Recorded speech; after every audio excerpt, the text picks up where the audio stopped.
સુરતમાં તંત્રના પાપે લોકોના જીવ જોખમમાં મુકાયા। શહેરમાં ફાટેલા ટાયર સાથે દોડતી બીઆરટીએસ બસનો એક વિડીયો વાયરલ થયો છે। મુસાફરને બેસાડીને દોડતી બસનો વિડીયો વાયરલ થયો છે। દરેક બસના ટાયર ફાટેલા હોવાનો ડ્રાઈવરનો દાવો છે। બસમાં સમયસર મેન્ટેનન્સ ન થયું હોવાનો પણ આરોપ લગાવવામાં આવ્યો છે। બીઆરટીએસ બસના કોન્ટ્રાક્ટર વિરુદ્ધ કાર્યવાહી કરવાની પણ માંગ ઉઠી છે। સુરતમાં તંત્રના પાપે હવે લોકો જીવના જોખમે સવારી કરવા મજબૂર બન્યા છે, કારણ કે શહેરમાં ફાટેલા ટાયર સાથે બીઆરટીએસ બસ દોડી રહી છે, જેનો વિડીયો પણ વાયરલ થયો છે। આજ મુદ્દે સંવાદદાતા ધ્રુવ ફોન લાઈન પર છે। ધ્રુવ, સુરતમાં જે પ્રમાણે લોકોના જીવ તાળવે ચોંટે એવી ઘટના, કારણ કે ફાટેલા ટાયર સાથે શહેરભરમાં બીઆરટીએસ બસ દોડી રહી છે, તેનો જ એક વિડીયો વાયરલ થયો છે, શું જાણકારી? બિલકુલ, સુરતમાં જે હજુ પણ ઘણા એવા વિસ્તારોમાં ઘણી બસો જે છે તે બ્લુ સિટી બસ બીઆરટીએસ ની દોડી રહી છે।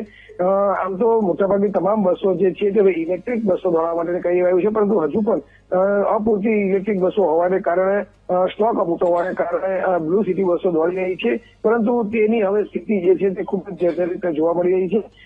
દયનીય સ્થિતિમાં આ બસો રસ્તા પર દોડી રહી છે, જ્યારે મોટી બસો તે પ્રકારે દોડી રહી છે અને તેમાં જે છે તે અનેક નુકસાની હોવા છતાં આ બસો જયારે રસ્તા પર દોડી રહી છે ત્યારે લોકોના રાહદારીઓના જીવ જે છે તે તાળવે ચોંટાય, મુસાફરીના જીવ તાળવે ચોંટાય તેવી સ્થિતિ જોવા મળી રહી છે।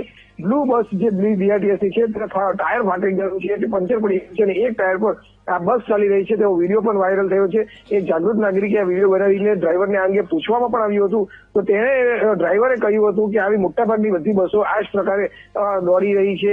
મેન્ટેનન્સનો જે છે તે અભાવ જોવા મળી રહ્યો છે। ક્યાંક હવે કોન્ટ્રાક્ટરને નવો એ કોન્ટ્રાક્ટ નથી મળવાનો, તેના દરે પણ કહે છે આમ બસોનું મેન્ટેનન્સ ન કરાવવામાં આવતું હોય તેવું હાલ જાણવા મળી રહ્યું છે।